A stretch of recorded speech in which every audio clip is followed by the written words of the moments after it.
Hello friends, welcome back to my YouTube channel. ಇವತ್ತಿನ ವಿಡಿಯೋದಲ್ಲಿ high court of ಕರ್ನಾಟಕದಲ್ಲಿ ಖಾಲಿ ಇರತಕ್ಕಂಥ ಹುದ್ದೆಗಳ ಬಗ್ಗೆ ಈ ವಿಡಿಯೋದಲ್ಲಿ ಮಾಹಿತಿ ಕೊಡ್ತಾ ಹೋಗ್ತೇನೆ. ನೀವೇನಾದರೂ ಹೊಸಬರಾಗಿದ್ರೆ ನಮ್ಮ ಚಾನಲ್ನ ಲೈಕ್ ಮಾಡಿ, ಶೇರ್ ಮಾಡಿ, ಸಬ್ಸ್ಕ್ರೈಬ್ ಮಾಡಿ. ಈ ವೆಬ್ಸೈಟ್ ಲಿಂಕ್ನ ನಾನು ನನ್ನ ವಿಡಿಯೋ ಡಿಸ್ಕ್ರಿಪ್ಷನ್ ಕೊಡ್ತೀನಿ. ಆ ಲಿಂಕ್ನ ಮೇಲೆ ಕ್ಲಿಕ್ ಮಾಡೋ ಮುಖಾಂತರ ಈಸಿಯಾಗಿ ಈ ವೆಬ್ಸೈಟಿಗೆ ತೆರಳಿ ನೋಟಿಫಿಕೇಶನ್ನ ಓದ್ಕೊಂಡು ಆಮೇಲೆ ಅಪ್ಲಿಕೇಶನ್ನ ಹಾಕಿ. ಇಲ್ಲಿ ವೆಬ್ಸೈಟ್ ಲಿಂಕ್ನ ನೀವು ವೆಬ್ಸೈಟಿಗೆ ಹೋದಾಗ ಈ ತರ ಹೋಮ್ ಪೇಜ್ ತೋರಿಸಾಗುತ್ತೆ. ಇಲ್ಲಿ ಕೆಳಗಡೆ ಬಂದು ಏನಂತಂದ್ರೆ ಇಲ್ಲಿ ಇದೆ ನೋಡ್ರಿ, ಇಲ್ಲಿ ರಿಕ್ರೂಟ್ಮೆಂಟ್ ಅಂತಿದೆ, ಇಲ್ಲಿ ಗೈಡ್ಲೈನ್ಸ್ ಇದೆ. ರಿಕ್ರೂಟ್ಮೆಂಟ್ ಅಂತ ಕ್ಲಿಕ್ ಮಾಡಿದ್ರೆ notification number RPC for the recruitment post of data entry assistant ಅಂತಿದೆ. ಇದ್ರ ಮೇಲೆ ನೀವು ಕ್ಲಿಕ್ ಮಾಡಿದಾಗ ಈ ತರ ಇಲ್ಲಿ ಬರ್ತಾ ಹೋಗುತ್ತೆ. ಇಲ್ಲಿ ನೋಟಿಫಿಕೇಶನ್ ಇದೆ, ಇಲ್ಲಿ ನೋಟಿಫಿಕೇಶನ್ ಓದ್ಕೊಳ್ಳಿ. ಇಲ್ಲಿ ಯಾವ ಯಾವ ಪೋಸ್ಟ್ಗಳಿದಾವೆ ಮತ್ತೆ ನೀವು ಎಷ್ಟನೇ ತಾರೀಕು ಒಳಗೆ ಈ ಒಂದು ಹುದ್ದೆಗಳಿಗೆ ಆನ್ಲೈನ್ ಅಪ್ಲಿಕೇಶನ್ ಸಲ್ಲಿಸಬಹುದು ಅಂತ ಇಲ್ಲಿ ಹೇಳ್ತಾ ಹೋಗ್ತೇನೆ. ಇಲ್ಲಿ ಪೋಸ್ಟ್ ಬಂದ್ಬಿಟ್ಟು ಡಾಟಾ ಎಂಟ್ರಿ ಅಸಿಸ್ಟೆಂಟ್ ಅಂತ ಬಂದು ಈ ಒಂದು ಹುದ್ದೆಗಳಿಗೆ ನೀವು ಲಾಸ್ಟ್ ಡೇಟ್ ನ ಬಂದ್ಬಿಟ್ಟು 28 ಜುಲೈ 2026 ಒಳಗಡೆ ಅಪ್ಲೈ ಮಾಡ್ಬೇಕಾಗತ್ತೆ. ಇಲ್ಲಿ ನೋಡ್ರಿ, ಟೋಟಲ್ ಡಾಟಾ ಎಂಟ್ರಿ ಅಸಿಸ್ಟೆಂಟ್ ಪೋಸ್ಟ್ಗಳು ಬಂದ್ಬಿಟ್ಟು 21 ಪೋಸ್ಟ್ಗಳಿದಾವೆ. 6 ಅದರಲ್ಲಿ ಬ್ಯಾಕ್ಲಾಗ್ ಪೋಸ್ಟ್ಗಳಿದಾವೆ. ಇಲ್ಲಿ RPC ಕೆಟಗರಿಯಲ್ಲಿ ಬಂದ್ಬಿಟ್ಟು ಟೋಟಲ್ ಬಂದ್ಬಿಟ್ಟು ಎಷ್ಟಿದಾವೆ, ಮತ್ತೆ KKR ಕೆಟಗರಿಲಿ ಎಷ್ಟಿದಾವೆ ಅಂತ ಬಂದು 2 ಪೋಸ್ಟ್ಗಳು ಇದಾವೆ. ಇಲ್ಲಿ ನೋಡ್ರಿ, ನಾನು RPC ಕೆಟಗರಿಯಲ್ಲಿ ಬಂದ್ಬಿಟ್ಟು 21 RPC ಪೋಸ್ಟ್ಗಳಿದಾವೆ, 21 ಡಾಟಾ ಎಂಟ್ರಿ ಅಸಿಸ್ಟೆಂಟ್ ಪೋಸ್ಟ್ಗಳಿದಾವೆ. ಅದರಲ್ಲಿ 6 ಬ್ಯಾಕ್ಲಾಗ್ ಪೋಸ್ಟ್ಗಳಿದಾವೆ. ಇಲ್ಲಿ ನೀವು ಫಸ್ಟ್ ಅಪ್ಲಿಕೇಶನ್ ಹಾಕೋಬೇಕಾದ್ರೆ ನಿಮ್ಮ ಯಾವ ಕೆಟಗರಿ ಬರುತ್ತೆ, ಅದರಲ್ಲಿ ಎಷ್ಟು ಪೋಸ್ಟ್ಗಳು ಇದಾವೆ ಅಂತಂದು. ಇದು RPC ಕೆಟಗರಿಯಲ್ಲಿ ಹೇಳ್ತಿರೋದು. ಅದೇ ತರ KKR ಕೆಟಗರಿನೂ ಹೇಳ್ತಾ ಹೋಗ್ತೇನೆ. ಇಲ್ಲಿ ನೋಡ್ರಿ, ಜನರಲ್ ಮೆರಿಟ್ಗೆ ಅನ್ರಿಸರ್ವ್ಡ್ ಎಷ್ಟಿದೆ, 2 ಇದೆ. ವುಮೆನ್ ಕ್ಯಾಂಡಿಡೇಟ್ಸ್ ಗಳಿಗೆ 3 ಇದೆ.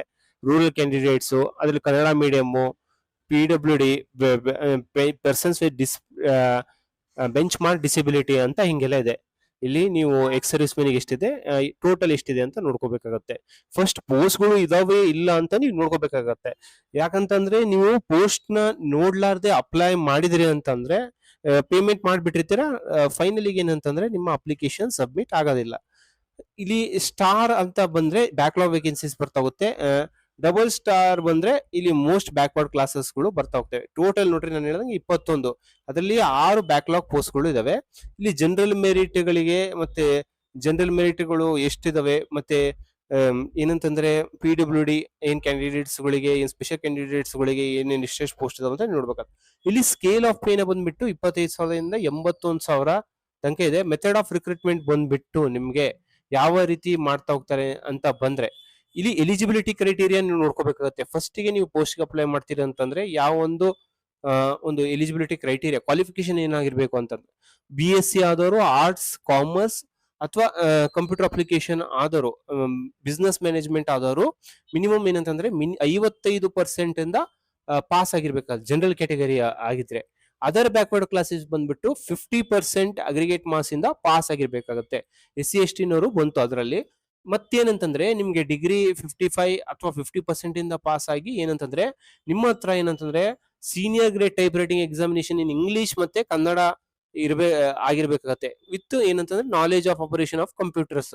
ಇಲ್ಲಿ senior grade typewriting English ಅಲ್ಲಿ ಆಗಿರೋದು ಮತ್ತೆ ಕನ್ನಡ ಆಗಿರ್ತಕ್ಕಂಥ ಒಂದು ಸರ್ಟಿಫಿಕೇಟ್ ಇರ್ಬೇಕಾಗತ್ತೆ. ಮತ್ತೆ ಏನಂತಂದ್ರೆ ನಾಲೆಜ್ ಇರಬೇಕು ಕಂಪ್ಯೂಟರ್ ಅಂತಂದ್ರೆ ನಿಮ್ಗೆ ಏನಂತಂದ್ರೆ ಇಲ್ಲಿ ಏನಂತ ಯಾವುದೇ ಒಂದು ಇನ್ಸ್ಟಿಟ್ಯೂಟ್ ಇಂದ ಬೇಸಿಕ್ ಕಂಪ್ಯೂಟರ್ ಆಪರೇಟಿಂಗ್ ಕೋರ್ಸ್ ನ ಸರ್ಟಿಫಿಕೇಟ್ ಇರ್ಬೇಕಾಗತ್ತೆ.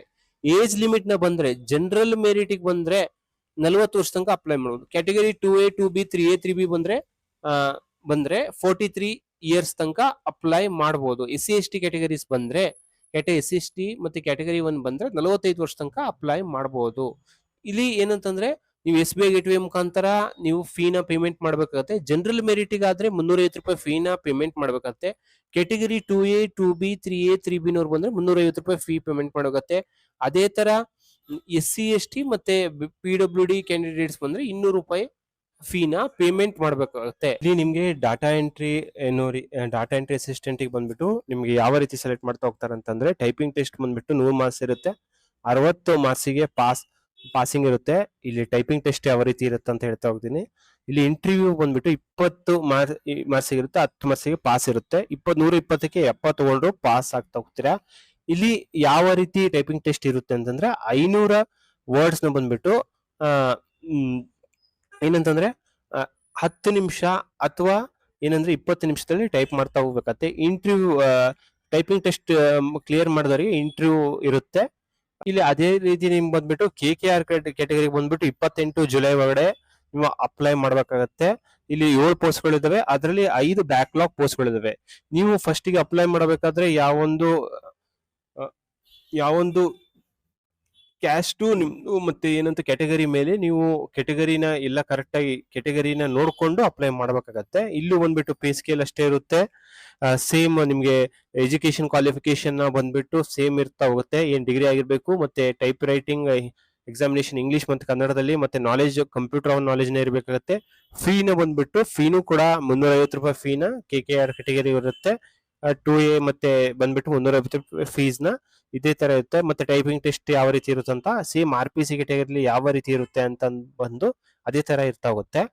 ಇಲ್ಲಿ ಅಪ್ಲೈ ಮಾಡೋದು ಹೇಗೆ ಅಂತ ಬಂದ್ರೆ, ನೀವು RPC ನಾನು ಹೇಳ್ದಂಗೆ ಇಲ್ಲಿ ವೆಬ್ಸೈಟ್ ಸ್ವಲ್ಪ ಹಿಂದೆ ಬಂದಾಗ ಮತ್ತೆ ಇದೇ ತರ ತೋರಿಸ್ತಾ ಹೋಗುತ್ತೆ. RPC ಅಂತಂದ್ರೆ ರೆಸಿಡ್ಯುವಲ್ ವೇರಿಯಂಟ್ ಕ್ಯಾಟಗರಿ ಅಂತ ಬಂದು, ಇಲ್ಲಿ RPC ಅಂಡರ್ ಅಂತಂದ್ರೆ ನೀವು ಏನು ಕಲ್ಯಾಣ ಕರ್ನಾಟಕ ರೀಜನ್ ಬಿಟ್ಟು ಬೇರೆ ಯಾವ ರೀಜನ್ ಇಂದ ಇದ್ರೆ RPC ಕ್ಯಾಟಗರಿ ಬರ್ತಾ ಹೋಗುತ್ತೆ.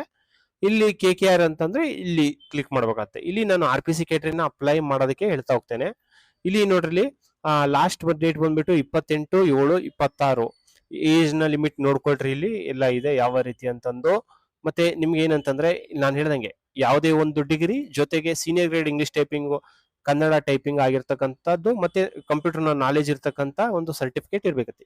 ಪಾಸ್ಪೋರ್ಟ್ ಸೈಜ್ ಫೋಟೋ ಬೇಕಾಗತ್ತೆ. ಅದು ಬಂದ್ಬಿಟ್ಟು ನಿಮಗೆ 3.6 into 5% ವೈಟ್ ಬ್ಯಾಕ್ ಗ್ರೌಂಡ್ ಇರತಕ್ಕಂಥ ಫೋಟೋನ ಅಪ್ಲೋಡ್ ಮಾಡ್ಬೇಕಾಗುತ್ತೆ. ಸಿಗ್ನೇಚರ್ ನ ಅಪ್ಲೋಡ್ ಮಾಡ್ಬೇಕಾಗುತ್ತೆ. ಬ್ಲಾಕ್ ಬಾಲ್ ಪಾಯಿಂಟ್ ಪೆನ್ ಇಂದ ಸೈನ್ ಮಾಡಿರ್ತಕ್ಕಂಥ ಸಿಗ್ನೇಚರ್ ನ ಅಪ್ಲೋಡ್ ಮಾಡ್ಬೇಕಾಗುತ್ತೆ. ಯಾವೆಲ್ಲ ಡಾಕ್ಯುಮೆಂಟ್ಸ್ ಬೇಕಂತಂದ್ರೆ ಎಲ್ಲ marks card, caste certificate, reservation certificate ನ ಬೇಕಾಗುತ್ತೆ. ಇಲ್ಲಿ ಫೀಸ್ ನ ಎಷ್ಟು ಪೇಮೆಂಟ್ ಮಾಡ್ಬೇಕಂತ ಇದೆ, ನೀವು ಏನು ನೋಡ್ಕೋಬೇಕಾಗತ್ತೆ. ಇಲ್ಲಿ ಏನಂತಂದ್ರೆ ಅಪ್ಲೋಡ್ ಏನೇನೆಲ್ಲ ಡಾಕ್ಯುಮೆಂಟ್ಸ್ ನ ಅಪ್ಲೋಡ್ ಮಾಡೋದು ಬರ್ತಾ ಹೋಗುತ್ತೆ ಅಂತ ಬಂದ್ರೆ, ನಿಮ್ಗೆ SSLC ಮಾರ್ಕ್ಸ್ ಕಾರ್ಡ್ ಅಪ್ಲೋಡ್ ಮಾಡಬೇಕು. ಸೀನಿಯರ್ ಗ್ರೇಡ್ ಇಂಗ್ಲಿಷ್ ಮತ್ತು Kannada type writing marks card, typing marks card upload ಮಾಡಬೇಕಾಗುತ್ತೆ. Degree certificates, convocation, provisional degree certificate, basic computer knowledge certificate, ಇವೆಲ್ಲ ಏನಂತಂದ್ರೆ PDF ನಲ್ಲಿ ಸ್ಕ್ಯಾನ್ ಮಾಡಿ ಒರಿಜಿನಲ್ PDF ಫೈಲ್ ನ ಇಲ್ಲಿ ಅಪ್ಲೋಡ್ ಮಾಡ್ಬೇಕಾಗುತ್ತೆ. ಇಲ್ಲಿ ನೋಡ್ರಿ, ಏನಾದ್ರು ರಿಸರ್ವೇಶನ್ PWD ಇತ್ತು, ಮತ್ತೆ ಫಸ್ಟ್ ಟು 10th ಸ್ಟ್ಯಾಂಡರ್ಡ್, ಮತ್ತೆ ಏನಂತಂದ್ರೆ ಅದನ್ನು ಏನಂತಂದ್ರೆ ಸ್ಕ್ಯಾನ್ ಮಾಡಿ ಅಪ್ಲೋಡ್ ಮಾಡುತ್ತೆ. ಇಲ್ಲಿ ರೀಪ್ರಿಂಟ್ ನ ಅದು ಆಮೇಲೆ ಬರ್ತಾ ಹೋಗುತ್ತೆ.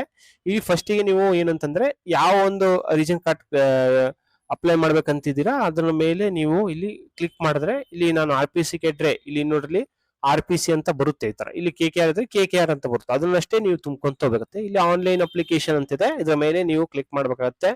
ಇಲ್ಲಿ ಎಲ್ಲ ಇನ್ಸ್ಟ್ರಕ್ಷನ್ಸ್ ನ ನೀವೆಲ್ಲ ಓದ್ಕೋಬೇಕಾಗತ್ತೆ. ಇಲ್ಲಿ ಜಸ್ಟ್ ಅಪ್ಲೈ ಅಂತ ಇದೆ, ಇದ್ರ ಮೇಲೆ ಕ್ಲಿಕ್ ಮಾಡ್ಬೇಕಾಗತ್ತೆ.